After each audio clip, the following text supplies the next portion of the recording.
श्री गणेशाय नमः। नमस्कार बंधुगण, जय जगन्नाथ। आज हेउछि शुक्रवार, माँ संतोषींकर अति प्रिय बार। प्रथमे आसंतु श्री संतोषी को स्तुति करिबा, तापरे संतोषी माता पुराण आरंभ करिबा। किछि समय हेउ पछे भक्ति रे निश्चय शुणिबे श्री संतोषी स्तुति।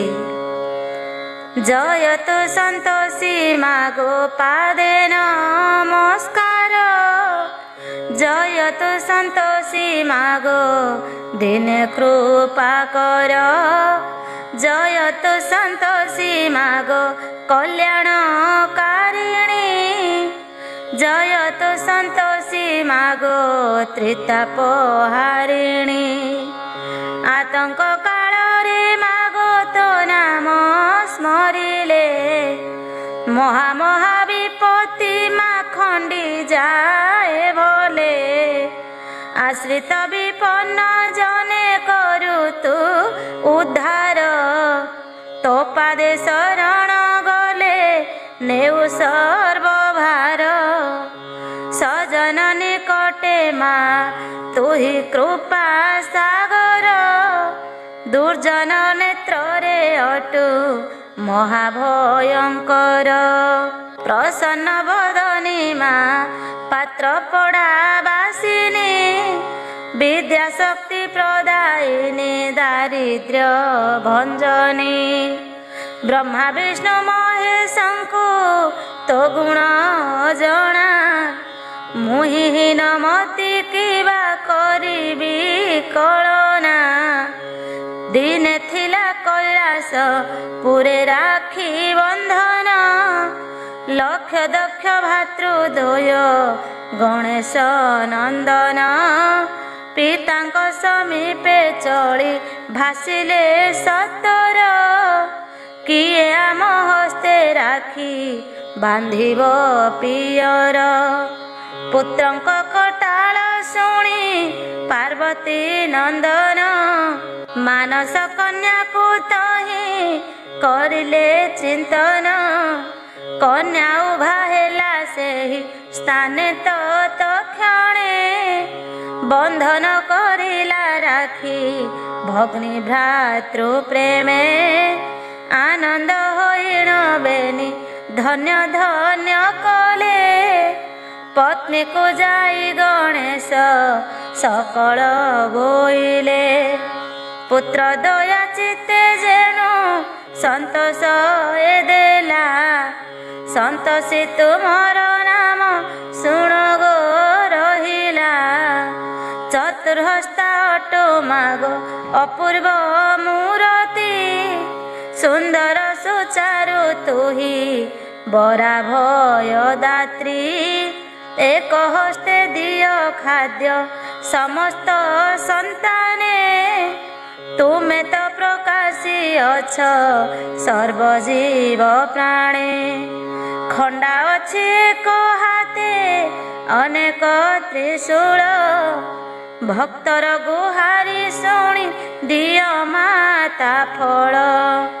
अपूर्व सुंदर शोभे कुंडल तोहर, कंठ तटे शोभा पाए मणिमुक्ताहार। शुक्रवारे तुम व्रत करिले पालन, सर्वशुभ लाभ हुए ए सत्य वचन। जहा किछि मन वांछा करिले कमला, संतोषी दयारु ताहा पुरई बासना। अर्थ भाव जाहार न मिले आहार, मातांक कृपारु मिले संपद पार। जहा किछि मन मध्ये थाए अभिलाष, दयामयी ता पूरण करई अवश्य। जय जय संतोषी माँ गणेश जननी, तब पाद पद्मे मागो करुछि दयिनी। ଦୋଷା ଦୋଷ ଥିଲେ ମାତ ମାର୍ଜନ କରିବ, ଅଧମ ସନ୍ତାନେ ସଦା ସାହା ହୋଇଥିବ। ଏବେ ଆସନ୍ତୁ ସନ୍ତୋଷୀ ମାତା ପୁରାଣ ଆରମ୍ଭ କରିବା। ଆଜିର ବିଷୟ ରହିଛି ଦେବୀଙ୍କ ମର୍ତ୍ୟାଗମନ, ରୁଦ୍ରପୁର ସାଧବ ବୃତ୍ତାନ୍ତ। ଏଥୁ ଅନ୍ତେ ସୁଜ୍ଞ ଜନ ଆନ ମନା ନହି, ଆନର ସେ ଦିଅ ମନ ଆନନ୍ଦିତ ହୋଇ। କେଉଁପରି ଭାବେ ଦେବୀ ଏହି ମର୍ତ୍ତ୍ୟପୁର, ଆଗମନ କରି ଗଲେ ସାଧବର ଘର। ସେ ବୃତ୍ତାନ୍ତ ସବୁ ମୁହିଁ କରୁଛି ବର୍ଣ୍ଣନ, ସନ୍ତୋଷୀ ପୁରାଣେ ଏହା ପବିତ୍ର ଆଖ୍ୟାନ।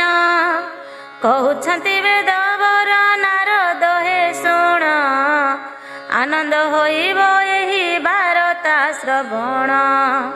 ବିଘ୍ନରାଜ ଏକ ମାତ୍ର ମାନସ ଦୁହିତା, ସରସ୍ୱତୀ ସହ ସୁଖେ ହୋଇ ନିଜ କଥା। ଆନନ୍ଦ ମନରେ ସ୍ୱର୍ଗପୁରରୁ ଆସିଲେ, ପିତା ମାତାଙ୍କର ପାଶେ ପ୍ରବେଶ ହୋଇଲେ। ନିର୍ଦ୍ଦିଷ୍ଟ ଦିବସ ମାତା କଲେ ମନେ ସ୍ଥିର, ପାପ ନିକଟକୁ ଦେଲେ ଆନନ୍ଦେ ଖବର। ଦେବୀଙ୍କ ବାରତା ପାଇ ପାପ ଆନନ୍ଦରେ, ନିଶ୍ଚିନ୍ତ ଯାଇଣ ମୁହିଁ ପହଞ୍ଚିବି ବାରେ। ଏଇ ବାରତା କହିଣ ଦେଲାଟି ଖବର, ଯିବା ଲାଗି ସାଜ ସଜା ହେଲେ ମର୍ତ୍ତ୍ୟପୁର। ପିତାଙ୍କ ପାଶକୁ ଯାଇ ବୋଇଲେ ସନ୍ତୋଷୀ, ପିତା ମୋହି ବାର୍ତ୍ତା ଏକ କହିବି ଉରସି। କୁହ ଆଗ ବାର୍ତ୍ତା ମୋର ପାଳିବ କି ନାହିଁ, ତାପରେ ନିଶ୍ଚିତରେ କହିବି ବୁଝାଇ। ଗଣନାଥ ବାର୍ତ୍ତା ଶୁଣି ସ୍ୱକୀୟ କନ୍ୟାର, ବୋଇଲେ କି ବାର୍ତ୍ତା କହ ଆଗେ ମୋ ସତୋର। ମାନିବାର ବାର୍ତ୍ତା ଥିଲେ ମାନିବି ନିଶ୍ଚୟ, ବାର୍ତ୍ତା ମଧ୍ୟ ମୋର ତିଳେ ନାହିଁଟି ସଂଶୟ। ତହୁଁ ଆନନ୍ଦ ହୋଇଣ ଗଣେଶ ନନ୍ଦିନୀ, ପିତାଙ୍କର ପାଶେ ଗିର ବସିଲେ ତକ୍ଷଣୀ। ଅତୀତକୁ ଥରେ ଚିନ୍ତ ହେ ପୂଜ୍ୟ ପିୟର, ପ୍ରଥମ କରିଣ ଦର୍ଶନରେ ମୋହର। ତବ ପିତା ମାତା ଆଉ ଭ୍ରାତା ସୁରସେନ, ସରଗପୁରରୁ ଆସିଥିବା ଦେବଗଣ। ପାତାଳରୁ ବସୁନ୍ଧରା ମର୍ତ୍ତ୍ୟରୁ ମାନବ, ଗଣ ଆଶିଷ ପ୍ରଦାନୀ ବୋଇଲେ କି ଭାବ। ସରବେ ଆନନ୍ଦ ମନେ କହିଥିଲେ ମୋତେ, ମର୍ତ୍ତ୍ୟ ଲୋକେ ଯଶ ଇଏ ରଖିବ ନିଶ୍ଚିତେ। ସେହି ବାକ୍ୟ ସେଦିନରୁ ମନ ମଧ୍ୟେ ମମ, ହୋଇଅଛି ଏକ ଚିନ୍ତାର ବିଷୟ ଜାଣ। ସେହି ଆଶେ ଦେବପୁରେ କରିଲି ଗମନ, ଦେବଗଣଙ୍କ ସାଥିରେ ଭାସିଲି ବଚନ। ଯାହା ସ୍ଥିର କରିଅଛି ତାହା ଯେ ଅଚିରେ, ଫଳବତୀ ହେବ ପୁଣ ଜାଣନ୍ତୁ ପିୟରେ। ସେଥିପାଇଁ ପିୟର ଗୋରଖ ଅନୁରୋଧ, କର୍ତ୍ତବ୍ୟ ପଥରେ ପିତା ସାଧନାହିଁ ବୋଧ। ନାସ୍ତି ବାଣୀ ନ ଶୁଣାଅ କଦାପି ପିୟର, ମର୍ତ୍ତ୍ୟ ଲୋକେ ଯିବା ପାଇଁ ଆଦେଶ ସତର। ମର୍ତ୍ତ୍ୟ ଲୋକେ ଯାଇ କିଛି କାଳ ମୁଁ ଭ୍ରମଣ, କରିଣ ଫେରି ଆସିବି ହେ ଜନକ ଶୁଣ। କହୁଛି ମୋହି ଜନକ ଏଥି ମଧ୍ୟ ତିଳେ, ନାହିଁ ମିଥ୍ୟା ବିଶ୍ୱାସ ହେ ବାରତା ଗବାରେ। ସନ୍ତୋଷୀର ଏହି ପରି ବାର୍ତ୍ତା ମାନ ଶୁଣି, ଲମ୍ବୋଦର କହୁଛନ୍ତି ଶୁଣ ମୋର ବାଣୀ। ମାନୁଛି କରିଛୁ ପଣ ଆଶୀର୍ବାଦ ଗିର, ପୂର୍ଣ୍ଣ ଆଶେ ବଳାଇଛୁ ମତି ଯେ ତୋହର। ଏ ନିମନ୍ତେ ବାରଣ ମୁଁ କରୁନାହିଁ ତୋତେ, ତଥାପି ଏକାକୀ ଝିଅ ଯିବୁ କେଉଁ ମତେ। କୈଳାସପୁରରେ ସାଥୀ କେତୋର ଅନେକ ରହିଛନ୍ତି ଏକଥା ମୁଁ ଜାଣେ ତୋର ମାତ। ତୁହି ସେହି ସାଥୀମାନଙ୍କୁ ସାଥିରେ ନେଇ ମର୍ତ୍ତ୍ୟପୁରେ ଯାଅ ଝିଅ ଆଦେଶ ଦିଅଇ। ଶୁଣିଏ ବାରତା ସନ୍ତୋଷୀ ମନ ମଧ୍ୟରେ ଏହି କଥା ବହୁ କାଳୁ ଚିନ୍ତା କରୁଥିଲେ। ଅନୁରୂପ ବାର୍ତ୍ତା ପିତା ମାତା ଶ୍ରୀମୁଖରୁ ଶୁଣିଣ ଆନନ୍ଦ ହେଲେ ସହସା ସୁଚାରୁ।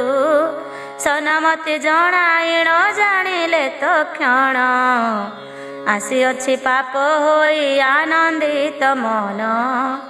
ତହୁଁ ନିଜ ନିଜ ସାଥୀମାନଙ୍କୁ ହକାରି ବୋଇଲେ ମର୍ତ୍ତ୍ୟକୁ ଯିବା ଭ୍ରମଣ ଯେ କରି। ଆନନ୍ଦ ମନେ ଭ୍ରମଣ କରିଣ ଆସିବା ନିଜ ନିଜ ଘରୁ ଚାଲ ଆଦେଶ ଆଣିବା। ସବୁ ସାଥୀଙ୍କ ସହିତେ ସନ୍ତୋଷୀ ଜନନୀ ସଭିଙ୍କ ଘରେ ପ୍ରବେଶ ହେଲେ ତତକ୍ଷଣି। ସାଥୀମାନେ ଯାଇ ନିଜ ନିଜ ଗୁରୁଜନ ଆଗେ ସମସ୍ତ ବୃତ୍ତାନ୍ତ କରିଲେ ବଖାଣ। ବଖାଣିଲେ ମା ସନ୍ତୋଷୀ ଗଣେଶ ନନ୍ଦିନୀ ବହୁ ଅଛି ମର୍ତ୍ତ୍ୟପୁରେ ଯିବାକୁ ଏ କ୍ଷଣି। କିଛି କାଳ ସର୍ବ ମର୍ତ୍ତ୍ୟ ଲୋକର ଭ୍ରମଣ କରି ସାରିଣ ଫେରିବୁ କୈଳାସ ଭୁବନ। ସେଥିପାଇଁ ଅନୁରୋଧ କରୁଅଛୁ ଆମେ ଆଦେଶ କର ସଭିଙ୍କୁ ମର୍ତ୍ତ୍ୟକୁ ଗମନେ। ଏହିପରି ଭାବେ ସେହି ଗଣେଶ ନନ୍ଦିନୀ ସଭିଙ୍କର ଘରେ ଘରେ ବୁଲିଲେ ତକ୍ଷଣି। ସଭିଙ୍କର ଗୁରୁଜନ ମାନଙ୍କୁ କହିଣ ଆଦେଶ ଆଣିଲେ ସିଏ ଆନନ୍ଦିତ ମନ। ହୋଇଣ ନିଜ ପ୍ରିୟର ପ୍ରଭୁ ଲମ୍ବୋଦର ମାତା ବକ୍ରତୁଣ୍ଡୀଙ୍କୁ ଯେ ଡାକିଲେ ଆବର। ବୋଇଲେ ଆଦେଶ ତୁମେ ଦିଅ ହେ ଜନନୀ ପିତାଙ୍କ ଆଦେଶ ମାତା ନେଇ ସାରିଲେଣି। ବକ୍ରତୁଣ୍ଡୀ ସ୍ୱାମୀ ସହ କଥାବାର୍ତ୍ତା କରି ଯାଅ ସନ୍ତୋଷୀ ସୁଖରେ ଭ୍ରମଣ ତୁ କରି। ପିତା ମାତାଙ୍କ ଆଦେଶ ପାଇଣ ସନ୍ତୋଷୀ ଶ୍ରୀପୟରେ ପ୍ରଣିପାତ ମାତା ଢାଳୁଛନ୍ତି। ବୋଲନ୍ତି ପିୟର ଆଉ ସ୍ନେହମୟୀ ମାତା ପାଦ ପଦ୍ମେ ପ୍ରଣିପାତ ଢାଳେ ତବ ସୁତା। ଆଶୀର୍ବାଦ କର ତୁମେ କାର୍ଯ୍ୟରେ ମୁଁ ଜୟ ହୋଇ କରି ଫେରି ଆସେ ନୋ ମନେ ଭୟ। ସଂସାର ସାଗରେ ମୁହିଁ ତରି ରୂପେ ଜାଣ ଯଶ ରଖି କରି ଆସେ ଆଶିଷ ପ୍ରଦାନ। କୀରତି ବିସ୍ତାର କରି ଆନନ୍ଦ ମନରେ ପୁନର୍ବାର ଫେରି ଆସେ ମୁହିଁ ହେ ଅଚିରେ। ଏହିପରି ଶୁଭାଶିଷ ଚାହିଣ ସନ୍ତୋଷୀ ବାହାରି ଆସିଲେ କୈଳାସ ହୋଇ ଖୁସି। ବାହାରେ ମାତାଙ୍କୁ ତାଙ୍କ ସାଥୀ ଗଣ ପୁଣ ଆନନ୍ଦ ମନେ ପ୍ରତୀକ୍ଷା କରିଥିଲେ ଜାଣ। ସନ୍ତୋଷୀ ଆସିବା ଦେଖି ଆନନ୍ଦ ସରବେ ଉଲ୍ଲସିତ ହେଲେ ଯେନେ କୁଳ ଚାନ୍ଦ ଭାବେ। ସନ୍ତୋଷୀ ସହିତରେ ସର୍ବ ଯେ ସାଥୀ ମାନେ ମିଶିଗଲେ ଅବିଳମ୍ବେ ଯେ ଆନନ୍ଦ ମନେ। ତହୁଁ ଦଳବଦ୍ଧ ହୋଇ ନିକଟେ ପାମର ପହଞ୍ଚିଲେ ନ ବିଳମ୍ବି ଜାଣ ହେ ସତର। ନବର ଠାରୁ କିଞ୍ଚିତେ ଦୂରରେ ପାପ ମାତାଙ୍କ ପଥକୁ କରିଥିଲା ପ୍ରତୀକ୍ଷିତ। ଭୟରେ ନବର ପାଶେ ଯିଏ ଗଲା ନାହିଁ ଗଣେଶ ଊର୍ଦ୍ଧ୍ୱ ନେତ୍ରରେ ଯେ ଧ୍ୱଂସି ପାରଇ।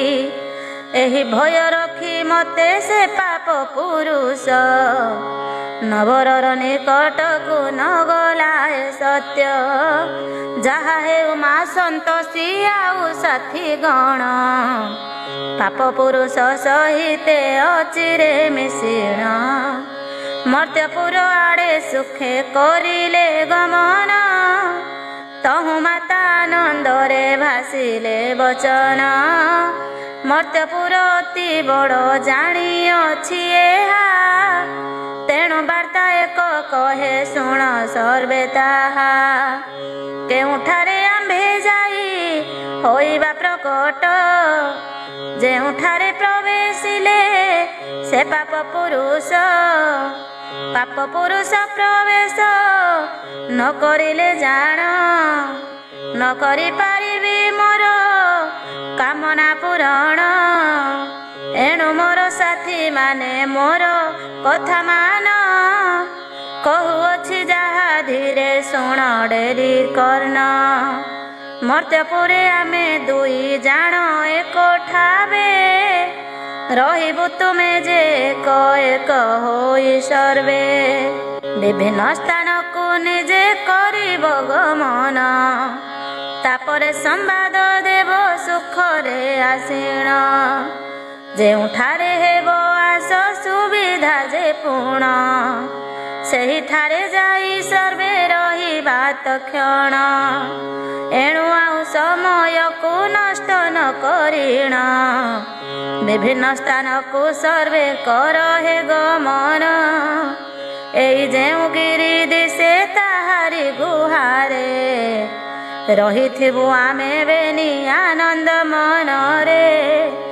ଏ ବାରତା ଶୁଣି କରି ଯେ ପାପ ପୁରୁଷ, ସନମତି ଜଣାଇଲା ହୋଇ ଆନନ୍ଦିତ। ବୋଇଲା ଯେ ଆମ୍ଭେ ବେନି ପର୍ବତ ଗୁହାରେ, ରହିବା ସରବେ ଯାନ୍ତୁ ଭ୍ରମଣେ ଅଚିରେ। ଶୁଣି କରି ଏ ବାରତା ଅତି ଖୁସି ହୋଇ, ନାରୀମାନେ ଚାଲିଗଲେ ଭ୍ରମଣରେ ତହିଁ। ନାରୀମାନେ ଚାଲିଗଲେ ଭ୍ରମଣରେ ତହିଁ। ପର୍ବତ ଗୁହା ନିକଟେ ଗମିଲେ ତକ୍ଷଣ, ସନ୍ତୋଷୀ ସହିତ ପାପ ପୁରୁଷଟି ପୁଣ। ଗୁହା ମଧ୍ୟେ ଯାଇ ତାଙ୍କ ଫେରିବା ପଥକୁ, ଅନାଇ ରହିଲେ ସୁଖେ ଜହେ ବାର୍ତ୍ତାକୁ। ଏଣେ ସନ୍ତୋଷୀର ସେହି ନାରୀ ସାଥୀ ଗଣ, ମର୍ତ୍ତ୍ୟ ଭୁବନ ଭ୍ରମଣେ କଲେ ଉପକ୍ରମ। ଜାଗା ଏକ ସ୍ଥିର କରି ହେଲେ ଚାରି ଭାଗ, ସଭିଏଁ ବୁଲିଣ ଏଠି ପହଞ୍ଚିବେ ଆଗ। ଯିଏ ଯେଉଁଠାକୁ ଯାଉ ଏଠାକୁ ଆସିବ, ଏଠାରେ ସମସ୍ତେ ପୁଣି ମିଳନ ହୋଇବ। ମିଳନ ହୋଇବେ ସର୍ବେ ପର୍ବତ ଗୁହାକୁ, ଚଳିବା ଆନନ୍ଦ ମନେ ଜାଣ ଏ ବାଣୀକୁ। ଏହିପରି ନାନା ଭାବେ କରି ନିଜେ ସ୍ଥିର, ସାଥେ ସାଥେ ହୋଇଗଲେ ଜାଣ ଚାରି ଦଳ। ପୂର୍ବକୁ ଗମିଲେ ଦଳେ, ପଶ୍ଚିମକୁ ଦଳେ, ଉତ୍ତର ଦକ୍ଷିଣ ଆଦି ଆଉ ଦଳେ ଦଳେ। ସମଗ୍ର ଭାରତ ବର୍ଷ ବୁଲିଲେ ଖୁସିରେ, ବଙ୍ଗ ଉତ୍କଳ ଆସାମ ଆନ୍ଧ୍ର ବିହାରେ। ଗୁଜୁରାଟ ଆବର ଯେ ଯେତେ ଥିଲା ଦେଶ, ସବୁଗୁଡ଼ିକୁ ଭ୍ରମଣ କଲେ ସେହି ଶେଷ। ପ୍ରତ୍ୟେକର ଗ୍ରାମେ ଗ୍ରାମେ ବୁଲି ନାରୀଗଣ, ନିର୍ଦ୍ଦିଷ୍ଟ ସ୍ଥାନରେ ଆସି ହୋଇଲେ ମିଳନ। ସମସ୍ତଙ୍କ ମୁଖେ ଥିଲା ଏକ ଗ୍ରାମ ନାମ, ରୁଦ୍ରପୁର ବୋଲି ତାଙ୍କୁ ଜାଣନ୍ତି ଯେ ଜନ। ସେ ଗ୍ରାମେ ସେ ରଘୁଦାସ ନାମେ ଏକ ସାଧବ, ତାହାରି ଗୃହରେ ଦୃଷ୍ଟି ସଭିଙ୍କ ଜାଣିବ। ମନ ମଧ୍ୟରେ ରୁଦ୍ରପୁର ସାଧବର ଘର, ସ୍ଥିର କରିଣ ଦେବଙ୍କ ପାଶକୁ ସତର।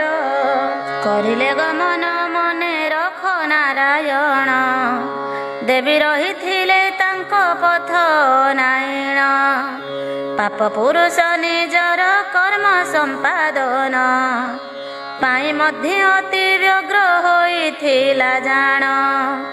ଏ ସମୟ ନାରୀଗଣ ଆସୁଥିବା ମାତା, ଦେଖିଣ ଅତୀବ ହୋଇଥିଲେ ହରଷିତା। ପହଞ୍ଚିଣ ନାରୀ ଗଣ ହସି ଅତି ସୁଖେ। କୁହନ୍ତି ଶୁଣ ସନ୍ତୋଷୀ ଆମ୍ଭ ବାର୍ତ୍ତା ସୁଖେ। ଯେଉଁ ପାଇଁ ପଠାଇ ନଥିଲ ଆନନ୍ଦରେ, ବହି ଆଣିଛୁ ଯେ ସେହି ବାର୍ତ୍ତା ଆନନ୍ଦରେ। ବୁଲିଲୁ ମର୍ତ୍ତ୍ୟ ଭୁବନ ଅତୀବ ଆନନ୍ଦେ। ଧନ୍ୟ ସୃଷ୍ଟିକର୍ତ୍ତା ସୃଷ୍ଟି ସୁନ୍ଦର ଯେ ଛନ୍ଦେ। ଉତ୍ତର ପଶ୍ଚିମ କୋଣେ ପୁଣ୍ୟ ଭାରତରେ, ଜମ୍ବୁଦ୍ୱୀପ ଠାରେ ପୁଣି ପୁଣ୍ୟତୟା ତୀରେ। ଅଟେ ଏକ ଗୋଟି ଗ୍ରାମ ନାମ ରୁଦ୍ରପୁର। ସେ ଗ୍ରାମ ଶୋଭା ସନ୍ତୋଷୀ ଅତୀବ ସୁନ୍ଦର। ଧନ୍ୟ ଧନ୍ୟ ଦେବବର ଧନ୍ୟ ତାଙ୍କ ସୃଷ୍ଟି। ଅତୀବ ଆନନ୍ଦେ ସବୁ ସେଠି ଖଞ୍ଜିଛନ୍ତି। ସୁଜଳା ସୁଫଳା ଶସ୍ୟ ଶ୍ୟାମଳା ଧରିତ୍ରୀ। ଉପରେ ଯେ ମହାଲକ୍ଷ୍ମୀ ସଦା ବିରାଜନ୍ତି। ମନୋହର ଶସ୍ୟ କ୍ଷେତ୍ର ଦେଖିବ ଯେ ଥରେ। କଦାପି ଭୟ ନାହିଁ ଥାଏଟି ମନରେ। ଏହିପରି ଭାବେ ସେହି ଗ୍ରାମଟି ସୁନ୍ଦର। 36 ପାଟକ ଲୋକ କରିଛନ୍ତି ଘର। ସରବେ ଯେ ବ୍ୟବସାୟ କରି ଅତି ସୁଖେ। ରହିଛନ୍ତି ସେହି ଗ୍ରାମେ ଘରେ ଘରେ ସୁଖେ। ବାଣିଜ୍ୟରେ ମହାଲକ୍ଷ୍ମୀ ଯେ ବିରାଜମାନ। କରନ୍ତି ସେ ଲାଗି ସର୍ବେ ବ୍ୟବସାୟୀ ପୁଣ୍ୟ। ସେମାନଙ୍କ ମଧ୍ୟୁ କେତେ କୃଷି କର୍ମମାନ। ମୁଣ୍ଡ ଝାଳ ତୁଣ୍ଡେ ମାରି କରୁଛନ୍ତି ପୁଣ। ଧନ୍ୟ ସେହି ଗ୍ରାମ ଗୋଟି ଅତୀବ ସୁନ୍ଦର। ସହସ୍ର ଗୋଟି ସେଠାରେ ରହିଅଛି ଘର। ଗ୍ରାମଟିର ମଧ୍ୟ ଭାଗେ ଗୋଟିଏ ପ୍ରାସାଦ। ଗ୍ରାମ ମଧ୍ୟ ଦିଶୁଥାଇ ସୁନ୍ଦରଟି ହେଜ। ସେ ଘରର ଅଧିକାରୀ ଥିଲା ରଘୁଦାସ। ଗୋରୁ ମହିଷ ଇତ୍ୟାଦି ରହିଛି ବିଶେଷ। ଅଟଇ ରଘୁଦାସ ଗ୍ରାମଟିର ମଧ୍ୟରେ। ବହୁତ ଧର୍ମୀ ପର ଉପକାରୀ ବାରେ। ଅନ୍ୟର ଦୁଃଖ କେବେ ସେ ନ ଦେଖି ପାରଇ। ଦୁଃଖୀକୁ ନିଶ୍ଚୟ ସାହାଯ୍ୟ ହୁଏ ଜାଣ ସେହି। ଅନେକ ଆବର ଧନ ସମ୍ପତ୍ତି ତାହାର। ରହିଛନ୍ତି ଜାଣ 7 ଗୋଟି ଯେ କୁମର। ବଡ଼ ନାମ ଅଟଇଟି ପ୍ରଶାନ୍ତ ଯେ ହେଜ। ସାହସୀ ଓ ପରାକ୍ରମୀ ବହୁବାର ତେଜ। ତା ତଳ ସୁମନ୍ତ ପୁଣି ରହିଛି ଆବର। ସୁକାନ୍ତ ସୁଶାନ୍ତ ପୁଣି ହେମନ୍ତ ସୁନ୍ଦର। ବୁଦ୍ଧିମନ୍ତ ଅଟେ ପୁଣି କନିଷ୍ଠ ଜୟନ୍ତ। ଅତୀବ ସୁନ୍ଦର ତାର ଗୁଣ ଗ୍ରାମ ସତ। ରଘୁଦାସ ପତ୍ନୀ ନାମ ଅଟଇ ଯେ ରମା। ସାକ୍ଷାତରେ ଲକ୍ଷ୍ମୀ ତୁଲ୍ୟ ପରି ସିଏ ଜଣା। ଲକ୍ଷ୍ମୀ ଯେଉଁ ପରି ଯାଏ ସାଧୁ ଜନେ ସେବି। ସେହିପରି ରଘୁଦାସ ପତ୍ନୀ ଉନ୍ମାଦବି। ଆବର ଯେ ଷଡ଼ ପୁତ୍ର ଅତି ଆନନ୍ଦରେ। ନୌକା ନେଣ ଯାନ୍ତି ସାଗର ମଧ୍ୟରେ। ବାଣିଜ୍ୟ ଯେ କରି ସୁଖେ ଫେରନ୍ତି ଘରକୁ। ମାସ ମାସ ଧରି ପୁଣି ଯାନ୍ତି ବିଦେଶକୁ। ପରନ୍ତୁ ସ୍ନେହ କରିଣ ଜୟନ୍ତକୁ ପୁଣ। ବୃଦ୍ଧ ପିତା ମାତା ରଖି ଥାନ୍ତି ପାଷେଣ। ପୁତ୍ରମାନଙ୍କର ଯହୁଁ ବିବାହ ବୟସ। ହୋଇଲା ଚିନ୍ତା କରିଲା ସେହି ରଘୁଦାସ। ଏକ ପରେ ଆନ ପୁତ୍ରେ ବିବାହ ବନ୍ଧନେ।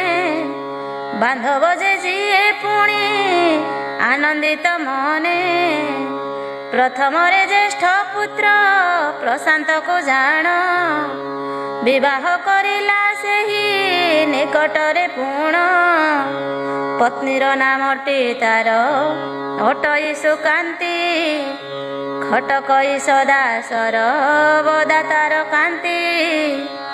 ଏହିପରି ଭାବେ ପୁଣି କ୍ରମାନ୍ୱୟେ ଦାସ ପୁତ୍ରମାନଙ୍କ ବିବାହ କରିଲା ଯେ ଶେଷ। ସର୍ବଶେଷ ପୁତ୍ର ଗୋଟି ପିତାମାତାଙ୍କର ଅଟଳ ଜାଣିଥା ସ୍ନେହେ ଆକାଂକ୍ଷା ତୁମ୍ଭର। ତାର ଲାଗି ରଘୁଦାସ ଚିନ୍ତିଲା ମନରେ ସାନ ବୋହୂ ଏକ ମୁହିଁ କରିବିଟି ବାରେ। କରିବି ଏପରି ବୋହୂ ଜୟନ୍ତ ନିମିତ୍ତ ସବୁଠାରୁ ଯେ ସୁନ୍ଦରୀ ହେବ ସିଏ ସତ। ତାଠାରୁ ରୂପ ଗୁଣରେ କେହି ତ ସୁନ୍ଦର ନଥିବେ ମର୍ତ୍ତ୍ୟପୁରେ ଏ ବାଣୀ ମୋହର। ଏହିପରି ବିଚାରିଣ ଆନନ୍ଦେ ସାଧବ ପତ୍ନୀର ମାକୁ ଡାକିବି କହିଲା ଯେ ସର୍ବ। ଶୁଣେ ନ ବୋଲଇର ମା କିମ୍ପାଇଁ ମୋହର ଲୋଡ଼ୁଅଛ ବିଚାରପତି ପରମେଶ୍ୱର। ତହୁଁ ରଘୁଦାସ ନିଜେ ପରିଶ୍ରମ କରି ସବୁଆଡ଼େ ଗଲା ସିଏ ବଧୂ ଖୋଜି କରି। ରୁଦ୍ରପୁର ଠାକୁ କିଛି ଦୂରେ ଏକ ଗ୍ରାମ ରହିଅଛି ଏକ ଗୋଟି ଏହିପରି ଗ୍ରାମ। ସେ ଗ୍ରାମକୁ ରଘୁଦାସ ସାଧବ ଯାଇଣ ପୁତ୍ର ଲାଗି ପୁତ୍ର ବଧୂ କଲା ନିରୂପଣ। ପୁତ୍ର ଆଉ ପୁତ୍ର ବଧୂ ଦିଶିବେ ସୁନ୍ଦର ସମସ୍ତେ ଦେଖି ବୋଇଲେ ସାଜିବେ ଯେ ଭଲ। ଅଟଇ ନାମଟି ତାର ଜାଣ ଲୀଳାବତୀ ଅତୀବ ସୁନ୍ଦରୀ ପୁଣି ରୂପ ଭଲ ଅତି। ରୂପ ଗୁଣେ ଅନୁପମ ଯେଉଁପରି ଜାଣ ରମ୍ଭା ଉର୍ବଶୀ ମେନକା ତିଳୋତ୍ତମା ପୁଣ।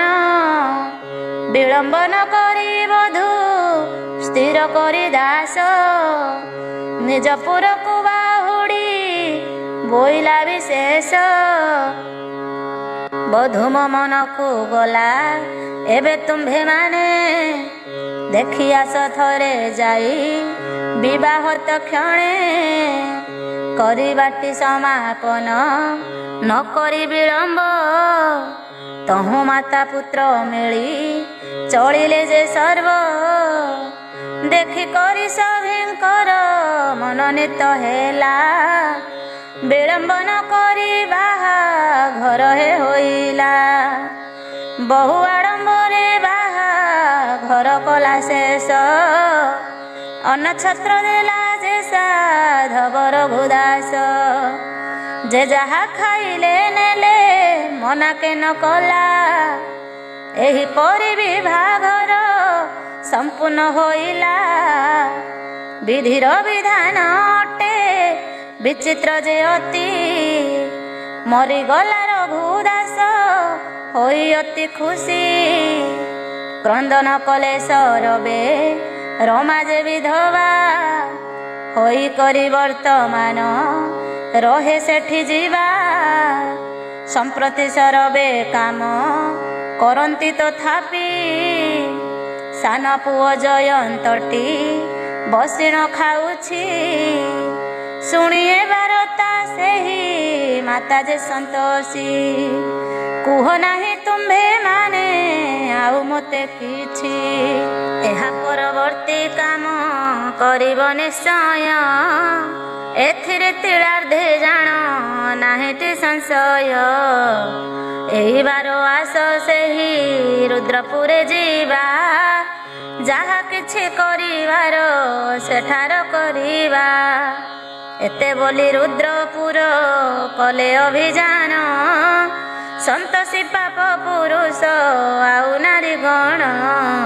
ପରେ ପରେ କିସ ପୁଣି ଭେଇଲେ ସନ୍ତୋଷୀ ସୁଜ୍ଞଜନ ମାନେ ଶୁଣ ହୋଇ ଅତି ଖୁସି। माता सन्तोषी अटई विपद भञ्जनी जय जय जय माता नित्य सनातनी जय जय माता तोर श्रीपद सरोज चिंते जिए सुनिश्चित पाए पदरज माता गोत हरि शुभाशिष धरि मुहि चंद्रशेखर तोहर पुराण लेखई पापर साधव घरे प्रवेश एवं रूप दर्शन शुण शुण सुज्ञ जने कवि मन खुशी नारद वेद बर कथा हेउछन्ति पितामह नारद कथाबार्ता छळे वर्णुअछि ए पवित्र पुराण कुहेळे श्रद्धारे ही पुराण पढ़ई जे जन अंतकाले वैकुंठ प्राप्ति तार जान देवी कीर्ति गाथा एई देवटी आनंद आनंद मने शुणिले जे परम पद पाइब निश्चित मातांकर दया बळे देवी को भजन एहा लेखुअछि हेळे शुण शुण रे नारद बोले वेद बर आन मना नही एठी मन थय कर सन्तोषी पुराण अटे पवित्र आख्यान पुराण मध्य केवल वेद कीर्ति जान नारीगण आनंद रे कहिले समस्त मर्त्यपुर को से सुखे भ्रमण वृत्तांत आनंद मनरे माता सबु शुणी सारी बोइले सरवे आउ कर नाही डेरी परवर्ती कार्यक्रम रुद्रपुर ठारे करिबा चाल सरवे आनंद मनरे देवी को आदेश पाई सर्वनारी गण रुद्रपुर ठाकु क्षिप्रे करिले गमन रुद्रपुर ठारू थिबा सेही पर्वत अटई से जानी थाओ क्रोश 107 700 क्रोश केउ परी खाली पादे चाली चाली जीवे ताहा चिंतिले सरवे तहु देवी गणनाथ नंदिनी सन्तोषी माया बळे जान एक करिले जे सती सेही जान निमिषक मध्यरे सहस्र क्रोश उड़ी जीव ताहा ओटे जान सत्य ए समय जान आसी भूमिर उपरे लागन्ते चढ़ बोलिण जननी बोइले तहु नारी गण अति आनंदित होई देवी को पासे जे को मिनती जे तही करिले सन्तोषी एही मोर धामे तब केउ रूपे हेब पूजा कि सता धरिब सेही रूपे क्षिप्रे तुमे आमको देखाओ आम्भ मने जहा जान रही संशय तब अनुगामी निजे सरवे होइछु बार्ता रक्षा करी ताहा हुओ गो कहुछु गिरो आम्भ रक्षा कले सरवे जे खुशी होइबु कहुछु बारे मिनती सन्तोषी सन्तोष अर्थरे तब जन्म होइछि सेही पाई नाम जान ओटई सन्तोषी विघ्नराज नंदिनी गो आम्भई गिर रक्षा करी आनंद रे खुशी तुम्हे कर ए बारता शुणी करी गणेश नंदिनी चकित होइले माता जान तत्क्षणी वास्तविक सत्य गिर साथी माने मोर कहिछन्ति केउ रूप हेबी जे सतोर केउ रूपरे जे मोते मर्त्य भुवन रे पूजा होइबी बा मुहि जे केउ मंत्र रे मंत्र जंत्र कथा सबु पछे पछे थाउ केउ रूप हेबी मुहि अटे बड़ दाउ एही परि किछि काल ନାନା ଚିନ୍ତା କରି କି କରିବେ ବୋଲି ମାତା ଚିନ୍ତିଲେ ଯେ ପୁଣି କ୍ଷଣ କାଳ ଚିନ୍ତା କରି ମନ ମଧ୍ୟେ ଦମ୍ଭ ଧରି ନିଜ ପିତାଙ୍କୁ ଯେ ଡାକିଲେ ସେ ଆମ୍ଭ ସୁମରଣା କଲେ ଦେବୀ ଦେବ ଲମ୍ବୋଦର ରକ୍ଷା କର ଏ ସଙ୍କଟୁ ମୋତେ ହେ ପ୍ରିୟର ଏତିକି ମିନତି ମୋର ସୁଦୂରରେ ଥାଇ ଦିଅ ତବ ଚଉବାହା ସନ୍ତୋଷୀ ଡକାଇ ଏମନ୍ତ ଭାବରେ ମାତା କରିଲେ ଯେ ଚିନ୍ତା କୈଳାସେ ଗଣନାଥ ଜାଣିଲେ କଥା କନ୍ୟା ମୋହର ସନ୍ତୋଷୀ ଡାକେ ମର୍ତ୍ତ୍ୟପୁରେ ଚଉବାହା ତାର ମୁହିଁ କରିବି ଅଚିରେ ମୋହର ସନ୍ତତି ଯେଣୁ ତାର ଚାରି ହାତ କରିବେନି ଅବିଳମ୍ବେ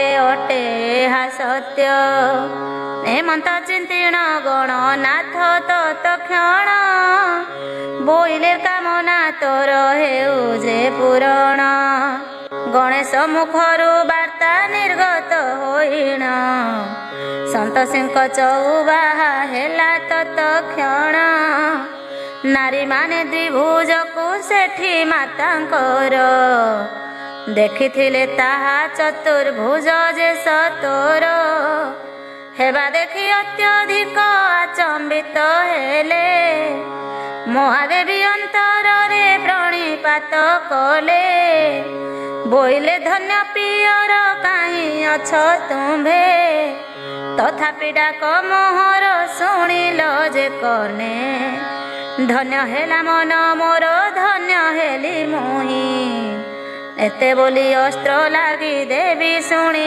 ତହିଁ କରିଣ ମନରେ ଚିନ୍ତା ବାମ ହସ୍ତେ ଶୂଳ ଅପର ହସ୍ତରେ ଧରିବେ ଯେ କର ବାଳ ଏଇ କଥା ଚିନ୍ତା କରି ଶୂଳ ଧାରି ଶିବ ବୋଲିଣ ସନ୍ତୋଷୀ ତତ କାଳେ ବୋଲେ ଦେବ କୈଳାସବାସୀ ମହାଦେବୀ ଆହେ ହର ହେ ଚନ୍ଦ୍ରଶେଖର ପିତାମହ ମୋର ପୌତ୍ରୀ ସନ୍ତୋଷୀ ତୁମ୍ଭ ଆଜ ଯେ ମହାଦେବ ପଡ଼ିଅଛି ବିଷମରେ ସେ ରକ୍ଷା କରିବ ତୁମ୍ଭେ ନ ରଖିଲେ ପିତା ହେବି ଲୋକ ହସା ଅପମାନ ପାଇଲେ ଗୌଡ଼ି ଯିବ ହଂସା ମୋର ଅପମାନ କିବା କୁଳେ ଅପମାନ ନୁହ ପିତାମହ ଦୟା କରିଲେ ଈଶାନ ଶୂଳଧାରୀ ହସ୍ତୁ ତବ ଦିଅ ହେ ତ୍ରିଶୂଳ ଆୟୁଧ କରିବି ଯେଣୁ ହୁଏ ହୀନ ବଳ ପୁନର୍ବାର କରିବାର ଲାଗି ଯେ ଜନନୀ ଲମ୍ବୋଦର ମାତାଙ୍କୁ ଯେ ଡାକିଲେ ତକ୍ଷଣୀ ଜଗତ ଜନନୀ ଗିରିରାଜ ସୁତା ଦେବୀ ପଡ଼ିଅଛି ବିପଦରେ ମୁହିଁ ଏହି ଭୁବି ତୁମ୍ଭେ ଯେହ୍ନେ ନ ରଖିବ ବାକିଏ ଭବ ଭୟ ଖଣ୍ଡିନୀ ମୋ ପାର୍ବତୀ ଡାକେ ରଖ ମୋର ସନମାନ ମାଗୁଣି ମୋହର ତୁମ୍ଭ ବିନା ହେବି ଲୋକ ହସା ମୁଆବର ପିତାମହ ନିଶ୍ଚେ ମୋତେ ଦେବେ ଯେ ତ୍ରିଶୂଳ ତୁମ୍ଭେ ଜନନୀ ପ୍ରଦାନ ମୋତେ କର ବାଳ ହସ୍ତାଞ୍ଜଳି ଫୁଟେ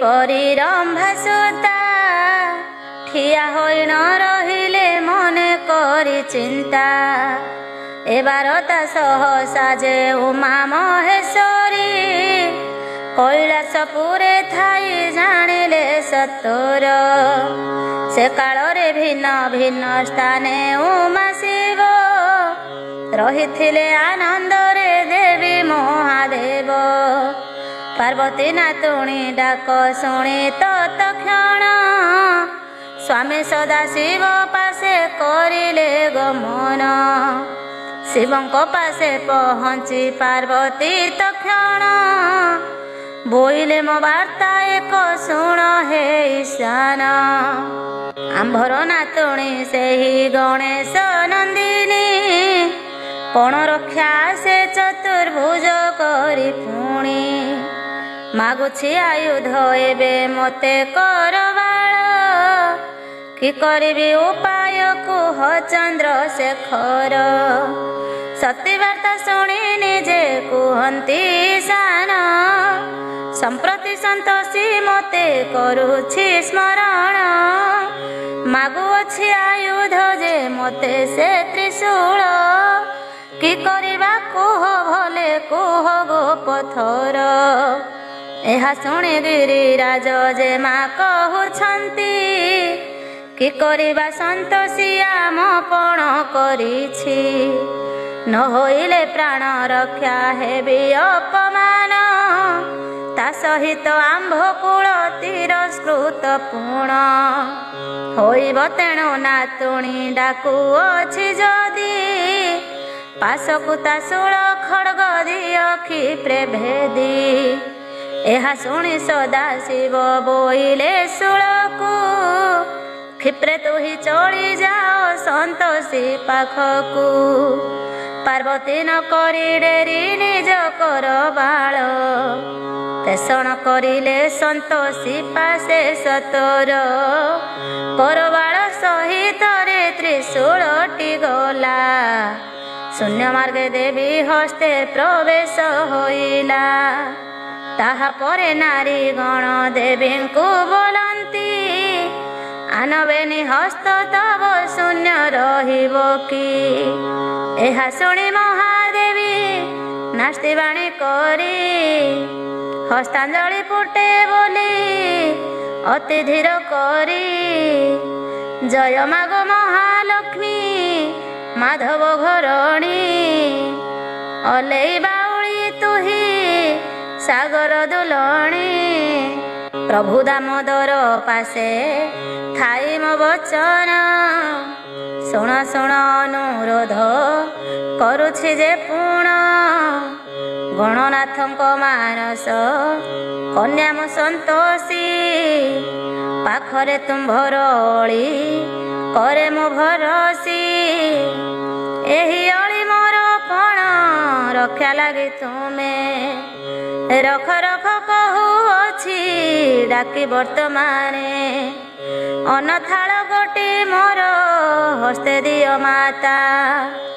ନଦେଲେ ଯେ ସୁନିଶ୍ଚିତ ହେବି ଚିରସ୍ନୁତା। ଦେବତା କୁଳରେ ଜନ୍ମ ହୋଇଣ ମୁଁ ଯଦି, ଲଭିବୁ ଅପମାନକୁ ତେବେ ଖଟା ବୁଦ୍ଧି। ସମଗ୍ର ଦେବତା ବଂଶେ ହେବ ଅପମାନ। ସତ୍ୟ ସତ୍ୟ ତିନିବାର ସତ୍ୟ ଏହା ପୁଣ। ପ୍ରାର୍ଥନା ସନ୍ତୋଷୀ କରିବା କାଳରେ ଲକ୍ଷ୍ମୀ। ନାରାୟଣ ପାଦ ପାଶେ ଥାନ୍ତି ଏହି କ୍ଷଣି। ସନ୍ତୋଷୀ ଡାକକୁ ଶୁଣି ଗଣେଶ ନନ୍ଦିନୀ। ଅନଥାଳ ମାର୍ଗେ ପ୍ରାଣ ରକ୍ଷା ଲାଗି ପୁଣି। ନାରାୟଣ ଏହା ଶୁଣି ବୋଇଲେ ତ୍ୱରିତ। ଶୂନ୍ୟ ମାର୍ଗରେ ତାହାକୁ ପଠାଅ ମୋ ବାକ୍ୟ। ନାରାୟଣ କଥା ଶୁଣି ବରୁଣ ନନ୍ଦିନୀ। ସନ୍ତୋଷୀ ପାଶେ ଥାଳକୁ ପେଶିଲେ ତକ୍ଷଣି। ଆନନ୍ଦ ମନେ ସନ୍ତୋଷୀ ଏକ ହସ୍ତେ ଶୂଳ। ଅପର ହସ୍ତେ ଧରିଲେ ତୀକ୍ଷ୍ଣ କର ବାଳ। ପୁଣି ଏକ ହସ୍ତ ମଧ୍ୟେ ରଖି ଅନଥାଳ। ଅପର ହସ୍ତ ଆଶିଷ ମୁଦ୍ରା ଯେ ସତର।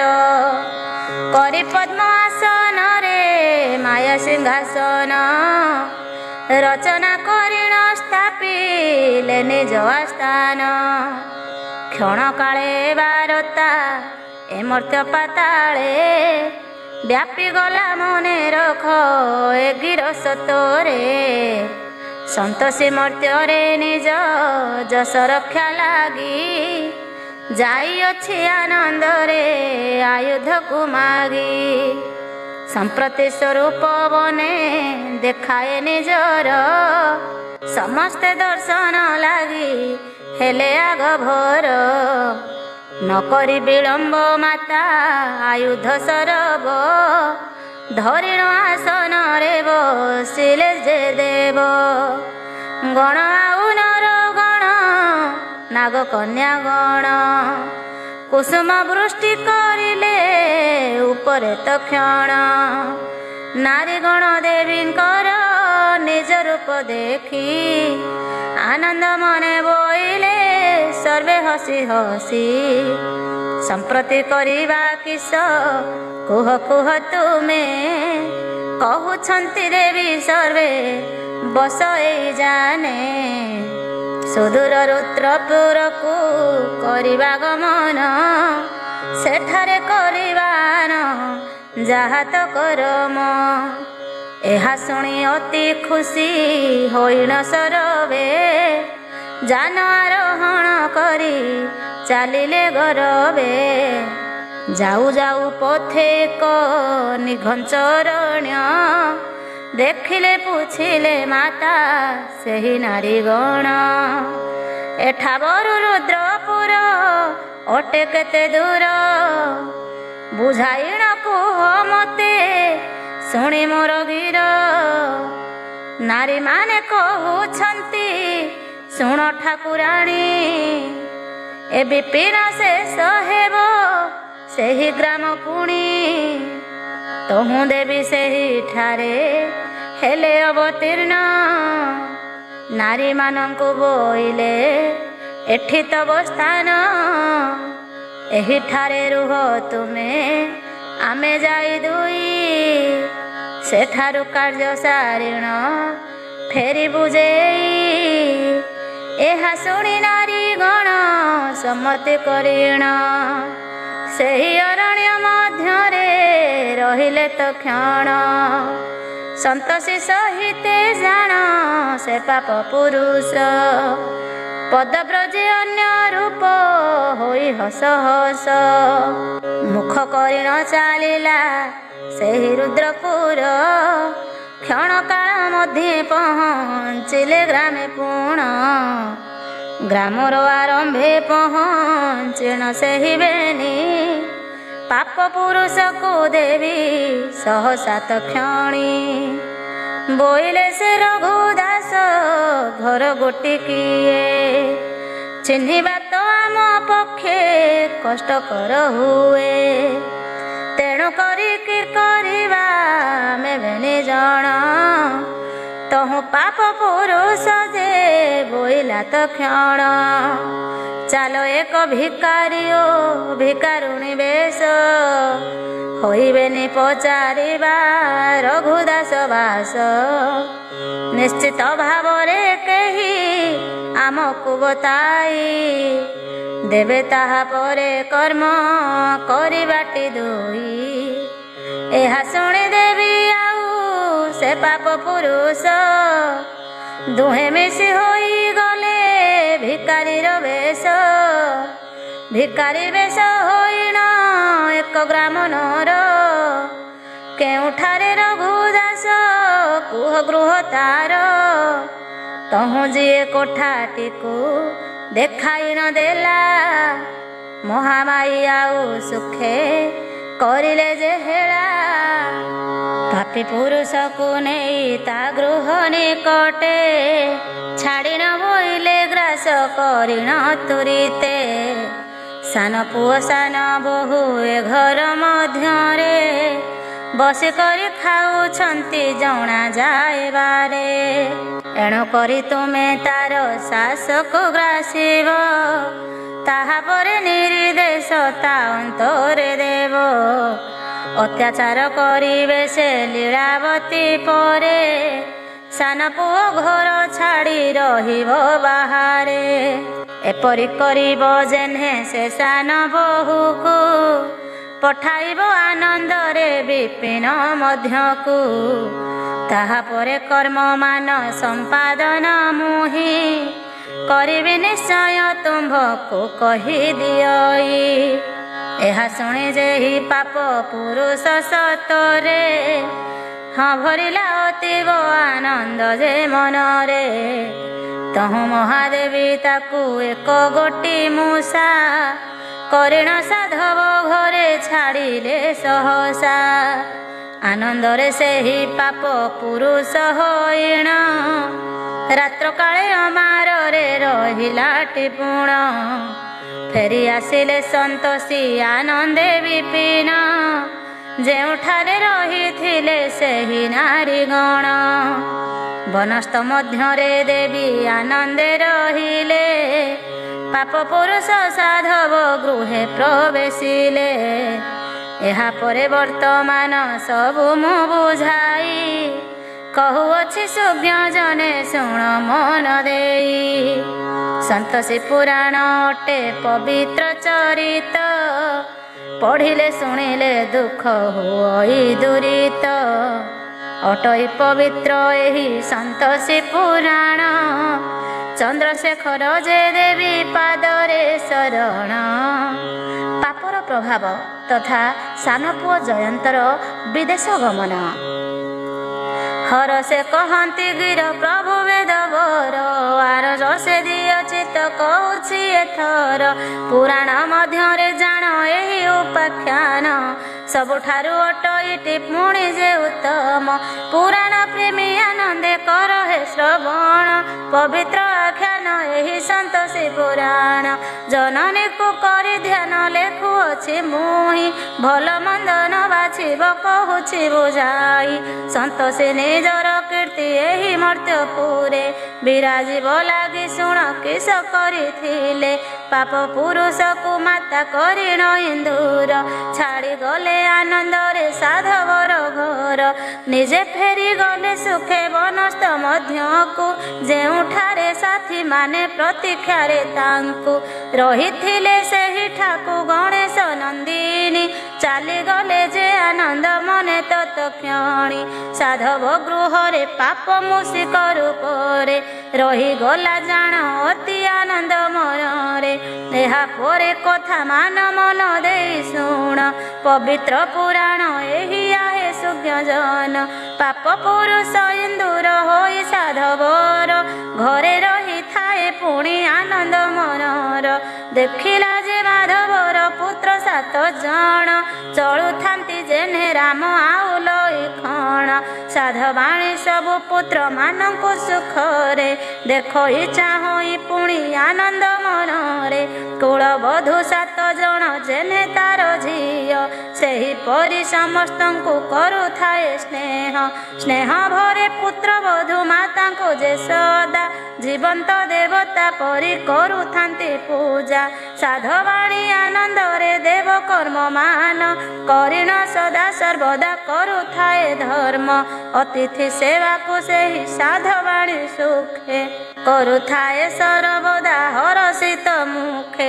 ସାଧବାଣୀର ଯେ 7 ଅଟନ୍ତି କୁମର 6 ଗୋଟି ବ୍ୟବସାୟ କରନ୍ତି ଆବର। ଷଡ଼ପୁତ୍ର ବଧୂ ଯାକ ଗୃହ କର୍ମ ମାନ କରୁଥାନ୍ତି ଆନନ୍ଦରେ ନହିଆନ ମନ। ସବୁଠାରୁ ସାନ ପୁତ୍ର ଅଟଇ ଜୟନ୍ତ ନିଏ ନାହିଁ କେବେ ସିଏ ବାଣିଜ୍ୟ ବୋଇତ। ଏମାନଙ୍କ ରୋଜଗାର ଘର କଣେ ରହି ସର୍ବଦା ଯେ ଆନନ୍ଦ ମନେ ଖାଉଥାଇ। ଏହା ଦେଖି ଲୀଳାବତୀ ମଧ୍ୟ ସେହିପରି କରେ ନାହିଁ ଗୃହ କର୍ମ ନିଜ ମନ କରି। ତଥାପି ଜୟନ୍ତ ଆଉ ସେ ଲୀଳାବତୀକୁ ପାଟି ଫିଟାଇ କିଞ୍ଚିତ ନ କୁହନ୍ତି ତାଙ୍କୁ। ଶାଶୁ ଲଏ ଯାମାନେ ସେ ସାନ ଯେ ଯାହାକୁ ଭଉଣୀ ତୁଲ୍ୟ ସର୍ବଦା ଦେଖନ୍ତି ତାହାକୁ। ଲୀଳାବତୀକୁ କଦାପି ଗୃହ କାମ କରି ଯାଅ ବୋଲି ନ କୁହନ୍ତି ଜାଣ ହେ ଆବରି। ଏହା ଶୁଣି ଦେଖି ଦେଖି ସେ ପାପ ପୁରୁଷ ମନେ ମନେ ଚିନ୍ତୁଥାଏ। ସାଧବାଣୀ ଏକ ତାହା ଦେଶରେ ଘର ଚଳୁଥାଏ।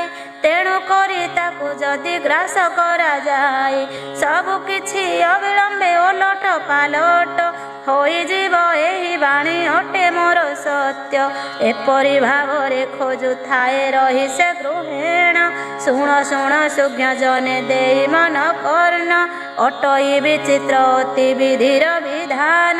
ବିଚିତ୍ର ବିଧିର ଜାଣ ଅଟଇ ବିଧାନ ସେହି ଏକ ଦିନ ବାର୍ତ୍ତା ବାର୍ତ୍ତା ମନ ଦେଇ ଶୁଣ। ସାନ ମଝିଆ ପୁତ୍ରର ଗୋଟିଏ କୁମର, ଜନ୍ମ ହୋଇଲା ସେହି ସାଧବର ଘର। ବଡ଼ ଲୋକ ଘର ପୁଣି ବଡ଼ ଲୋକି କଥା, କି ବର୍ଣ୍ଣନା କରିବି ମୁଁ ସେହି ଯେଉଁ ବାର୍ତ୍ତା। ଘଟିଗଲା ମନେ ରଖ ଏଇ ଅଘଟଣ, ଗୁରୁବାରେ ପଡ଼ିଥିଲା 21 ଦିନ। ମାଛ ମାଂସ ପଲାଉ ସରବେ କରିଣ, ଗ୍ରାମବାସୀଙ୍କୁ ଆନନ୍ଦେ ଦେଲେଟି ଭୋଜନ। ରାତ୍ର କାଳେ ହେଲା ଗୃହେ ସତ୍ୟନାରାୟଣ, ପାଲା ଅନ୍ତେ ସାଇ ଭାଇ କରିଲେ ଭୋଜନ। ଭୋଜନ କରିଣ ଭୁରି ଭୁରି ପ୍ରଶଂସା, ସାଧବ ଘରକୁ କର ଚଳିଲେ ସହସା। ତାହାପରେ ଘର ଲୋକେ କରିଲେ ଭୋଜନ, ଆଇଁଷରେ ଲଗାଥିଲା ସେ ଭାତ ତିଅଣ। ଏ ବାରତା ଉତ୍ସବରେ ଭଳେ କାହା ମନ, ନଥିଲାଟି ଜାଣି ଲଖ ସର୍ବସୁବ୍ୟଞ୍ଜନ। ପ୍ରଥମ ଗୁଣ୍ଡାକୁ ସେହି ସାଧବାଣୀ ଆଗ, ଉଦର ମଧ୍ୟକୁ ନେଇ କଲା ଜାଣ ରାଗ। ବୋଇଲା ଆମିଷ ଦ୍ରବ୍ୟ ଏହି ଗୁରୁବାରେ, ଖାଉଛ କିପରି ଲକ୍ଷ୍ମୀ ଛାଡ଼ି ଯିବେ ହେଳେ। ତହୁଁ ବୋହୂମାନେ ପୁଣି ଅନ୍ୟ ଦ୍ରବ୍ୟ ଆଣି, ଖାଇଲେ ତାହାକୁ ଛାଡ଼ି ଦେଲେ ତତକ୍ଷଣି। ପରନ୍ତୁ ଲକ୍ଷ୍ମୀ ବାରରେ ବୃଦ୍ଧା ସାଧବାଣୀ, କିଛି ଅନ୍ନ ଉଦରକୁ ନେଇଥିଲା ଜାଣି। ଆନନ୍ଦିତ ହୋଇଲା ଯେ ପାପ ଯେ ପୁରୁଷ, ମିଳିଲା ସୁଯୋଗ ବୋଲି ହେଲା ହସ ହସ। ରାତ୍ର କାଳେ ଗୃହ କୋଣେ ଶୟନ ଅର୍ଥରେ, କୂଳ ବୋହୂ ସାଥେ ସାଧବାଣୀ ଆନନ୍ଦରେ। ଗଲା ଜାଣ ଶୟନରେ କରିଲା ଶୟନ, ପାପ ପୁରୁଷ ବିଳମ୍ବନ କରିଲା ଜାଣ। ଧାନ ମାରକୁ ତେଜି ଇନ୍ଦର ରୂପକୁ, ତ୍ୟାଗ କରି ଛାୟା ଏକ ହୋଇଲା ଯେ ତାକୁ। ସାଧବାଣୀକୁ ଯେ ଗ୍ରାସ କରିବା ନିମିତ୍ତ, ଆନନ୍ଦ ମନରେ ତାର ଗୃହରେ ତୁରିତ। ପ୍ରବେଶ କରିଣ ତାର ଶରୀରରେ ଲୀନ, ହୋଇଗଲା ନରସ ଶୁଣ ସୁଜ୍ଞଜନ। ରାତ୍ର ପାହି ପ୍ରଭାତଟି ସବୁଦିନ ପରି, ହୋଇଗଲା ଜାଣି ରଖ ସରବେ ଆବରି। ଦିନ ମଣି ଦିବାକର ପଶ୍ଚିମ ଆକାଶେ, ଉଦୟ ହୋଇଣ ସୁନା କିରଣ ପ୍ରକାଶେ। ସମସ୍ତେ ଉଠିଲେ ଜାଣ ସଜା ତ୍ୟାଗ କରି, ସାଧବାଣୀ ଉଠିଲା ଯେ ସବୁଦିନ ପରି। ପରନ୍ତୁ ସେଦିନ ବୃଦ୍ଧ ସାଧବାଣୀଟିର, ବଦଳି ଗଲା ପ୍ରକୃତି ଜାଣ ହେ ସତର। ପାପର ପ୍ରଭାବେ ସାଧବାଣୀ ସେହି ଦିନ, ଠାରୁ ହୋଇଗଲା ଅନ୍ୟ ପ୍ରକୃତିର ଜାଣ। ଦିନେ ଗଲା 2 ଦିନ ଚାଲିଗଲା ପୁଣି, କୁହଇ ଡାକି ଜୟନ୍ତେ ସେହି ସାଧବାଣୀ। ଆରେ ଆରେ ଅଳସୁଆ ସବୁ ଭାଇ ତୋର, ବାଣିଜ୍ୟ ନିମନ୍ତେ ଯାଉଛନ୍ତି ଦେଶାନ୍ତର। ତୁହି କେହ୍ନେ ଘର କୋଣେ ବସିଣ ଏକାକୀ, ଖାଉଅଛୁ ସେମାନଙ୍କ ରୋଜଗାର ବସି। ଅକସ୍ମାତେ ଏ ବାରତା ଶୁଣିଣ ଜୟନ୍ତ, ହୋଇଗଲା ଜାଣ ଅତି ମାତ୍ରାରେ ଚକିତ। ପୁଣି ବୃଦ୍ଧା ଘର କାମ ମାନ କରିବାକୁ, ଡାକିଣ ବୋଇଲା ଜାଣ ସେ ଲୀଳାବତୀକୁ। ବୋଇଲା ଲୋ ସବା ଖାଇ କୋଢ଼ି ଆଣେ ଝିଅ, ବସି ବସି ଘର କୋଣେ ପତି ପତ୍ନୀ ଖାଅ। ବେପାର ସମ୍ପତ୍ତି ଏଠି ରହିଛି କି ତୋର, ଯାଅ ଆଜିଠାରୁ ଘର କାମ ସବୁ କର। ଲୀଳାବତୀ ବାପ ଘର ଆସିବା ଦିନରୁ, ଏ ବାରତା କେବେ ଶୁଣି ନଥିଲା ପୂର୍ବରୁ। ଆଜି ଏହି କଥା ଶୁଣି ଆଶ୍ଚର୍ଯ୍ୟ ହୋଇଣ, ସ୍ୱାମୀ ପାଶେ ଯାଇ ନିଜେ କରିଲା କ୍ରନ୍ଦନ। ବୋଇଲା ହେ ପ୍ରାଣ ପ୍ରିୟ ଆଜ ତୁମ ମାତା, କି କାରଣେ କହୁଛନ୍ତି ଯେ ପରି କଥା। ଆସିବା ଦିନରୁ ଯାହା କହିଣ ନଥିଲେ, ଆଜି ତାହା ବିରକ୍ତିରେ ମୋତେ ଯେ କହିଲେ। ଜୟନ୍ତ ଯେ ଲୀଳାବତୀ କାନ୍ଦିବାର ଦେଖି, ଲୋତକ ପୋଛିଣ ବୋଲେ କାନ୍ଦନା ସୁମୁଖୀ। କି ନିମନ୍ତେ ମା ମୋର ଆଜି ଏ ପ୍ରକାର, ଅଭିନୟ କରୁଛନ୍ତି ଜାଣେ ନା ବର। ମୋତେ ମଧ୍ୟ ଆଜି ନିଜେ ପ୍ରଭାତ ସମୟେ, ଆସିଣ ବୋଇଲେ ଅଳସୁଆ ତୁମେ ଦୁହେଁ।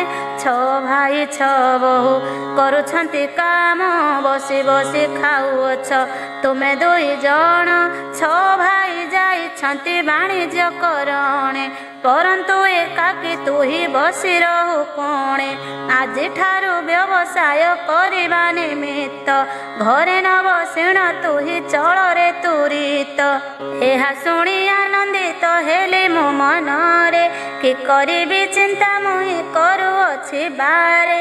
एहा शुणी लीलावती कहिला वचन प्राण प्रिय आजि ठारु कर एक काम भाई मानक सहित वाणिज्य को जाओ अथवा व्यवसाय जे निजे करी रुह।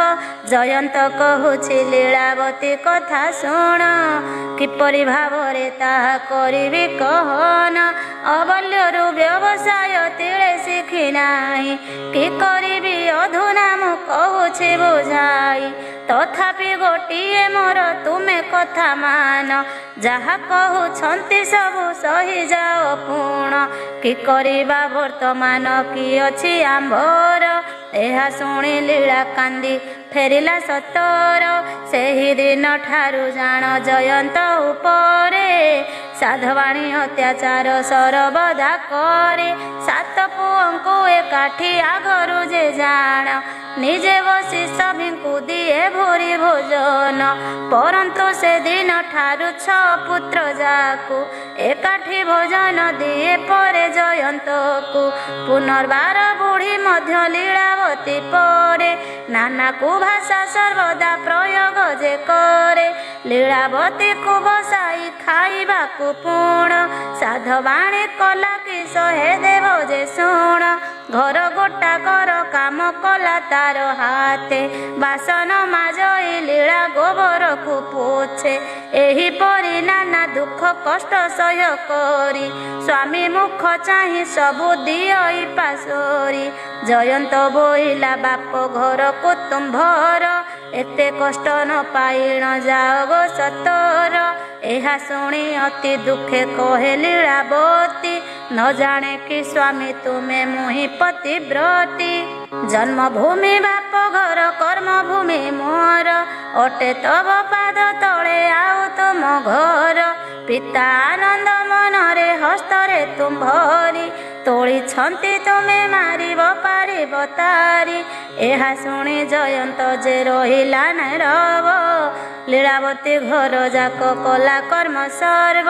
शाशुर भୟରେ बड़ जा माने पूर्ण आगरु किंचित वार्ता न कुहंती जान। संप्रति ताच्छल्य करी नाना गिर पुणी कहंती आवर जान तू ही कोढ़ी आणी। जदि तोर भल विद्या अछि आंठु कुड़ी सेवा कर आम पिला मानकर बुढ़ी। एपरी भावरे शाशु आउ जा माने नाना को भाषरे गाड़ी करते तथ्यणे। एपरी कथा मानकु शुणी लीलावती सबु सही घर काम करई जे खुशी। हसी हसी कांदी कांदी घर काम जाक गुहाल पोछाटु सबु करई तुरीत। जाहेल से दुखे सुखे दिन बीती जाऊ बोली करी मन मध्य चिंता करी सेहु। तथापि जयंत परे अतिरिक्त जान अत्याचार हेला जहा दई मन शुण। एक काले लीलावती देखिला चक्षुरे सबु देढ़ सुर तार भोजरे बसिले। समस्तक खिया पिया सरिबा उतारु अवशिष्ट थिला जहा